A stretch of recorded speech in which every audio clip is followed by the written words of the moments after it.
It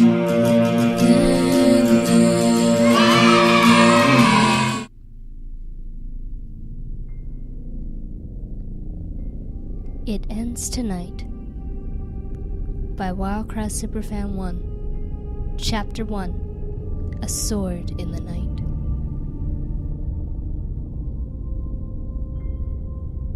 Two dark red boots stepped on the dark ground in the night without making much of a sound. The sound that could be heard was the thunder in the distance and the leaves rustling in the wind. A sharp metal point of a sword came down to the earth, making two slashes, an X. Perfect. The voice that belonged to the 2 feet evilly sneered. This all ends tonight. It will finally be over, and me, Vita, will finally be free. She then disappeared into the dark demeanor of the woods in search of the victim she would lead here. Little did they know, their breaths were numbered.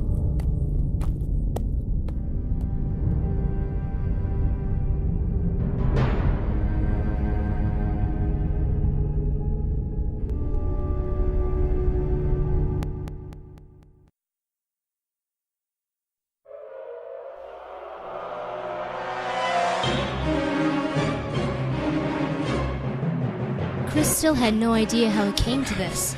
Several years ago, sure, he accidentally poked Zach's eye out, but it was in self-defense. Now, ever since then, the inventor's daughter has been chasing him and his brother like mice. If only the brothers knew, it was bigger than that. Chris started quickly to the right, nearly tripping on a branch as he ran farther into the forest. The high-pitched laugh echoed through the forest, making it seem a lot scarier than it normally was at night.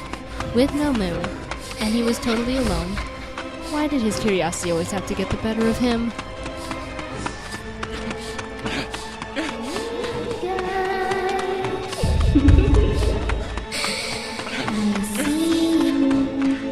Oh, get away from me! Chris shouted out into the forest as he ran.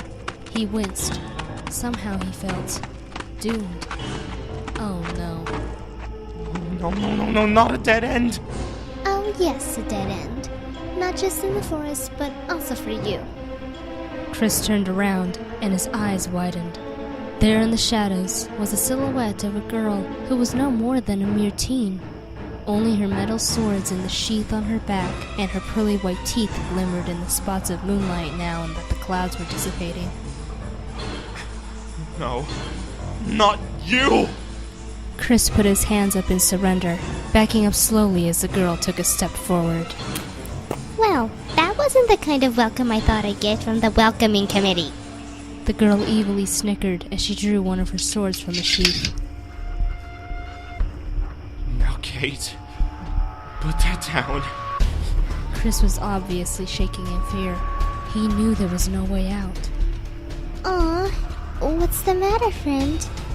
You don't want to play with me? She asked, her expression turning sad. Friend? Chris's back was at the wall of the cliff now. He couldn't move or go anywhere. Yeah, after all, you're the only one I trust. She was getting strangely closer, but she wasn't raising her swords. Trust? Chris could feel the sweat on his face and his neck hair standing up. Of course. You know, you'll find amazing things once you really look inside a person. Sure, you may find entrails, but there's sometimes more in a person than that. A soul, perhaps? She was looking up at him now, nearly 6 inches from his body. She raised up on her tiptoes to meet him eye to eye. What was she thinking? Some souls are happy all the time, while others are dead inside.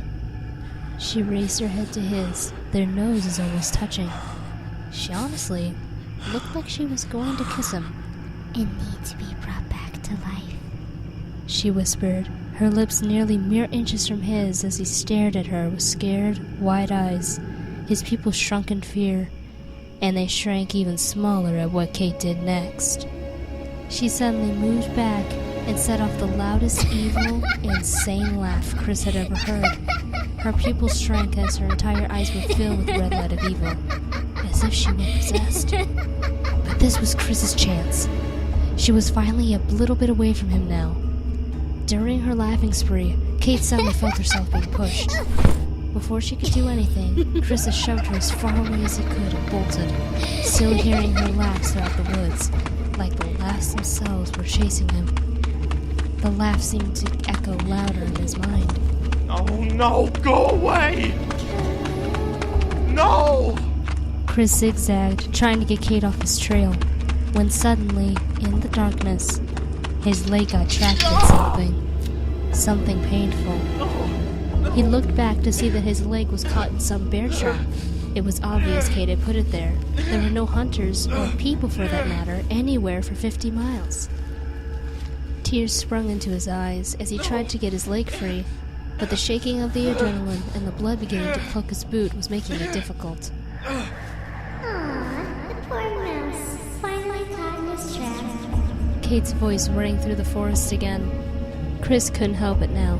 Those tears were going to fall no matter what. Just leave me alone. Leave us alone. Aw, now come on. Would that be very much fun for me? Or your brother? Martin. In one last attempt to free his foot, Chris lost his balance and ended up falling on the ground, and breaking his leg in the process. That pain didn't even register right away. He just noticed the deep X in the ground, right where he was laying. It was planned all along. Suddenly, the girl leaped out of the darkness, sword raised, a look of war, hatred, and tears on her face. He could do nothing as the blade slashed at him, cutting him. It was over as quickly as it began, but it wasn't enough. Kate's thirst for the brother's blood was nowhere near satisfied.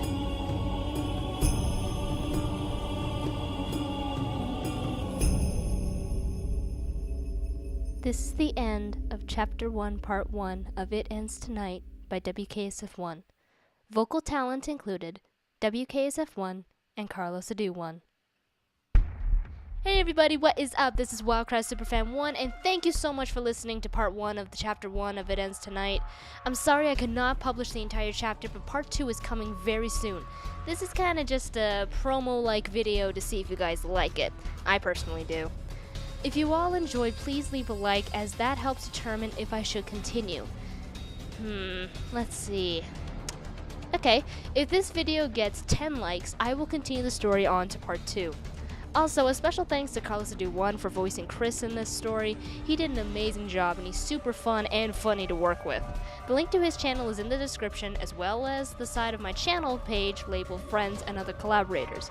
You can also find this story on fanfiction.net, and I will leave a link down in the description for you all. As for now, this is WKSF1 signing off. Peace out.